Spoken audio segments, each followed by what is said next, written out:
Welcome to Bangla City SATV News. This is Nuri Alamin. A Dhaka court today sentenced Casino brothers Inamul Haq Inu and Rupan Bhuya and 9 others to 7 years imprisonment in a case filed over the laundering 2 crore Dhaka. Judge Muhammad Iqbal Hussain of the Dhaka Special Judges Court 5 also fined all of them total 4 crore Dhaka. The convict will have to pay the fine in favor of the state within 60 days, in debt of which they will have to serve 1 year more in jail. Inu and Rupan were present at the court. Prime Minister Sheikh Hasina will inaugurate the distribution of houses among 32,904 landless and homeless families across the country tomorrow. It will be under the third phase of the Aswan 2 project. Sources said at the Prime Minister's office, the Premier will join the inauguration program virtually from her official residence, Ganabhavan, at 11 a.m. She will be connected virtually with Kaichoil Union of the Nagarkanda under the Faridpur district, Gauri Channa Union of the Barguna Shodor under the Barguna district, Kokshabari Union of the Shirajganj Shodor under the Shirajganj district, and the Barkhain Union of Anwara Upajala under the Chattogram district. Crown Princess Mary Elizabeth Donaldson of the Denmark and arrived Dhaka on the 3-day visit as Denmark and Bangladesh is seeking to deepen the cooperation on the climate change. Foreign Minister A.K. Abdul Momen welcomed her at Hazrat Shahjahan International Airport around 11 a.m. today. The princess paid a courtesy call on the Prime Minister Sheikh Hasina at Ganabhavan. Tomorrow, she will visit Rohingya camps, where she will interact with the refugees and their host community. Bangladesh and Denmark signed a Sustainable Development Goal and Green Framework engagement to strengthen the partnership on climate and the green transition between the two countries.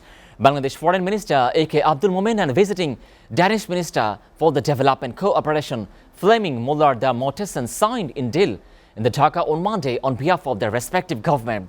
The Princess Mary Elizabeth Donaldson of Denmark was present at the occasion. Earlier on, the Foreign Minister held a meeting with the visiting the Norwegian Foreign Minister Anniken Huitfeldt in Dhaka.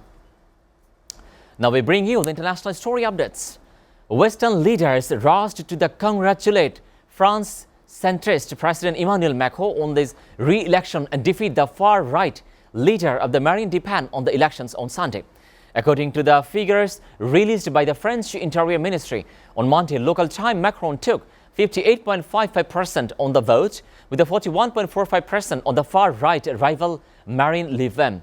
This makes the Macron the first president on the 20 years to win a second term in France.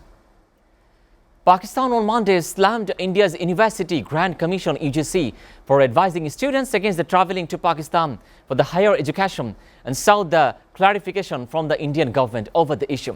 The statement from the Indian Foreign Office warned that any Indian nationals of the overseas Indian citizen who intended to take admissions at any Pakistan Educational Institute or the degree program. Ukraine has more an offer to Russia to hold a special round of the negotiations in the city of the Mariupol, which is under the serious attack by the Russian forces. Ukraine's presidential office said on the Russia that the negotiation would be aimed at discussing the fate of the Ukrainian civilians and troops still trapped on the city. Meanwhile, the United States approved Ukraine with a $322 million in the new aid. 10 people have been confirmed dead, and the 16 others are still missing after a tour boat went the missing of Japan's northern coast over the weekend, carrying 26 people, and the Kazu 1 disappeared while this frightening tour around the Hokkaido's and the Shiroko Peninsula. In the last known the contact of the boat, 1:15 p.m. local time on Saturday. 26 Kazu 1 disappeared while on a sightseeing tour around Shiroko Peninsula. You are up to date with the Bangla City SATV News, and to know the latest news, visit www.satv.tv. Stay with SATV.